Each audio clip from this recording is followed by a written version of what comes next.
Hey everybody, it's Chris Eads, known online as Wootini, here with another Gay Gamer video podcast.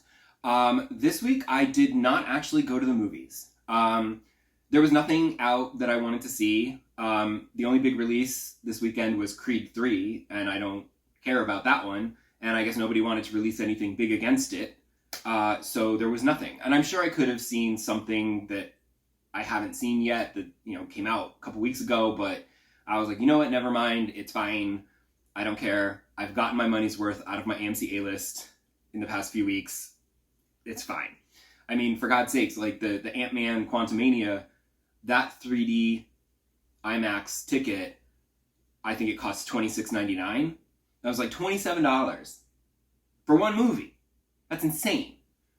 And I don't know how many people in that theater, when I saw that, had paid $27 a ticket, because that's insane.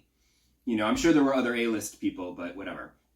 But I pay $25 a month. So that was already getting my money's worth out of my monthly subscription, and every movie I saw after that is basically just free. But I like to see as many as possible, because then the more movies I see, the less they cost per movie.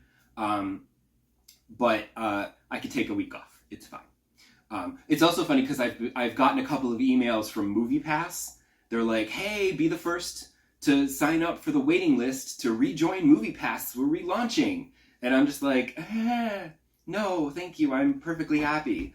Because back in the day, MoviePass was kind of awesome. They're like, oh, it's $10 a month and you can see all these movies. And I'm just like, what? So, I got so into that. Also, that apartment where I was living at the time, there was a movie theater around the corner and 2 blocks away. It was amazing. So I could just go around the corner and just see a movie. It was so convenient and amazing.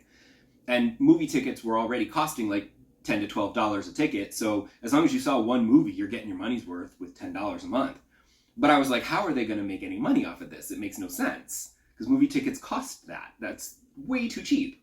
A $20 to $30 price point would have been a little better. But still, I'm like, how are you making money? And of course they weren't. So I used it for as long as I could, and then once the restrictions started piling up and they blacked out dates and they blacked out movies and times and everything, and I'm just like, nah, I quit.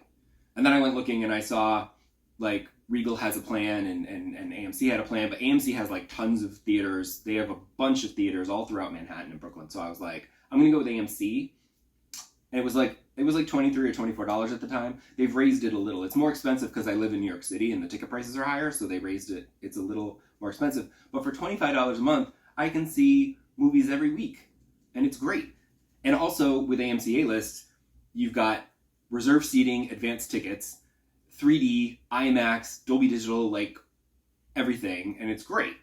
So I could never go back to something that has all kinds of restrictions and a complicated setup with a separate credit card and everything. It's no.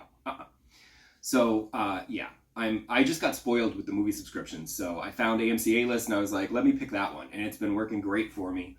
So, yay. As for games, I actually, as I promised last week, I played something different. During that recent Nintendo Direct that I was not super thrilled at, I saw a demo for a game that made me go, and there was a demo available. So I downloaded and played the demo for Sea of Stars, which is not a remake or a remaster. It is a new game that is all delightfully old school. It's pixely. It's a pixely, turn-based RPG. It's so up my alley. But I wanted to play the demo because I feel like RPGs should always have demos. Of all game genres, they need the demos the most. Because role-playing games, they like to tweak the battle systems. And they have we have an active time battle system, and it's this, that, and the combos, and you have to do this, that, and the other thing. And they sometimes get really complicated to the point of being unplayable and annoying. So I was like, let me try this and see if it really is turn-based, and it is. It was great. The graphics are lovely, pixely, old school. It was so nice, but with beautiful lighting and everything, a little bit of tweaks of modern technology in there. And it's a short demo. It's not even an hour, I don't think. I mean, you could probably wander around a little more and spend more time doing things if you wanted. There's like a town to explore, and like I was finding all these little secret passageways to find hidden treasure chests and stuff. It was great. But then there's a whole section of the town that you can't even go to because there's these guards that are like, nope, not in the demo, sorry. But there is also a great sense of humor to all of the dialogue and everything, so it's very lighthearted and fun, and it's like it's sort of like a love letter to old school turn-based RPGs, I feel, and I rather enjoyed it. And I mean, there are some additions to the gameplay where, like, when you attack, if you press A at just the right moment, you'll do a little extra damage. And when you're attacked, if you press A at just the right moment, you'll take a little less damage. So there is a little something. It's not just turn-based. I mean, it's optional, but it's helpful. So I was doing it, or trying to. Couldn't always pull it off. And then there's this really cool, they call it a lock system, where when an enemy is about to do like a special attack on you, these little boxes will appear next to it, and each one has an icon for a different type of attack. And if you can attack that enemy with those kinds of attacks before the counter runs down and it does its magic, you can either lessen, or maybe if you can get them all, you can completely negate the attack, which is a fun little bit of strategy that I enjoyed. It wasn't until the very end, when I was fighting the big boss fight at the end, where I suddenly was like, what's this combo option? I've never used that in all of my battles before. And so I tried the combo, and I was like, oh, you can combine with another character, and the two characters can combine and like do stuff, and you do a special attack. And I was like, oh, I probably should have been taking advantage of this from before. But the demo was like a middle section. Well, not a middle section. It was like you were already in the game. So the three characters were already together and on their adventure. So you don't have the introduction tutorial type stuff. There was a how to play the game little section where you could like read up on how to, what to do and combat and everything. So it was kind of like, oh, okay. So I did not take full advantage of everything in the gameplay because I wasn't always aware of it. But I enjoyed it. It was a good demo. I was a little concerned. Especially during the boss fight, like a character would die or get knocked out, but then on the next turn they would wake back up again with just a sliver of health. So I'd quick heal them. And you're able to like cook healing items. But there were no items to revive people. So I don't know if they had people wake up just for the demo so it wouldn't be so difficult, or if that's what really happens in the full game.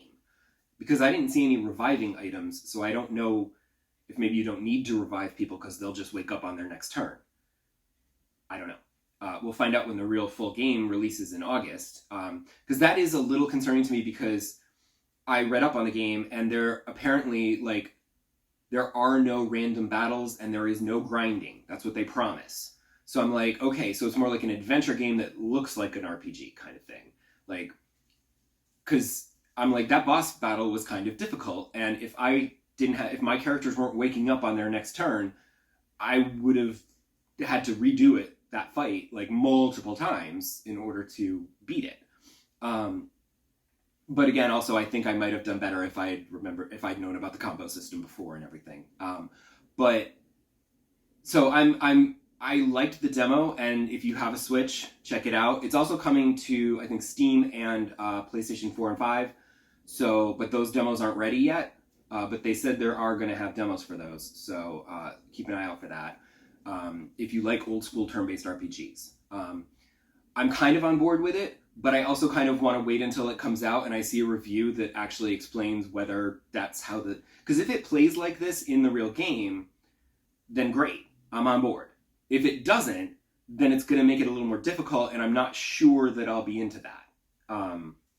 If it was just easy for the demo and the game is going to be hard, I'm not sure how much fun that's going to be. If you can't grind levels to get stronger and whatever, that might be a problem. For me, anyway. So yeah, Sea of Stars. I played something different. I mean, it was only for an hour, but something. Because I have just been playing Fallout 4 this whole time. And I did want to briefly, before I go, I wanted to talk about this one mission that I did where It was the Silver Shroud, where you dress up as the Silver Shroud and you mete out justice to the good neighbor, the settlement there. And this guy, there's this ghoul who's like all super into the Silver Shroud, and you dress up as the Silver Shroud, and he gives you missions, and you go and kill people for him and stuff. And it was great. But then he gets kidnapped by some bad guys, and then you have to go fight all the bad guys and rescue him. And the problem is that at the very end of this mission, the bad guy's standing there with a gun to his head, and anything you try to do, he will kill him and then try to kill you. So I went in there and I had to reload like a dozen times trying to figure out a way to keep him alive. I went online and I looked, and people are like, oh, just do it like this and use jet to slow down time and then use VATS to target his head and kill him before he can get a shot off. But I would get a few shots in, and then somewhere in there he would still kill him, and I was like, God dang it. But I did find a way I took some drugs to boost my charisma. That way I could persuade them to attack me and not him. That way Kent gets to live, and they all come after me, and then I can kill them, and Kent doesn't get killed unless I hit him accidentally or they hit him accidentally. And so that way I was able to keep him alive.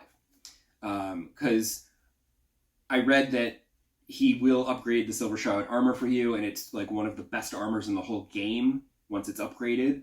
So I'm like, cool, I would like that. But then also, he was just like a really nice guy, and I liked that character, and I'm like, I don't want you to die. Like, no, you have to live. I liked Kent, so I wanted to make sure I kept him alive. But that's the thing with these open world sandbox games, is that you can find solutions that will let you do things that, like if you go in guns blazing and you die, you're like, okay, well, let me try it a different way. And then you can kind of take advantage of that open world sandboxness of the whole thing to play the way that you want to play, where you can still win. So that's it. Long one, sorry. I'm going to shut up now, and y'all come back the next episode, and I'll talk about something else. Bye!